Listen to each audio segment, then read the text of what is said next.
Okay friends, it's time to get started on replacing our gas cap. The first thing you want to do is follow the safety strap all the way over to the door. We're going to use a trim tool and carefully remove it. After that, go ahead and turn this counterclockwise and remove it from the vehicle.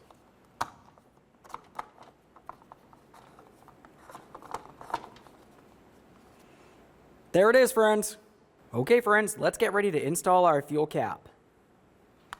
We'll take this and we'll put it on by turning it clockwise. Listen for one click, then make your way over to its mounting point for the safety strap.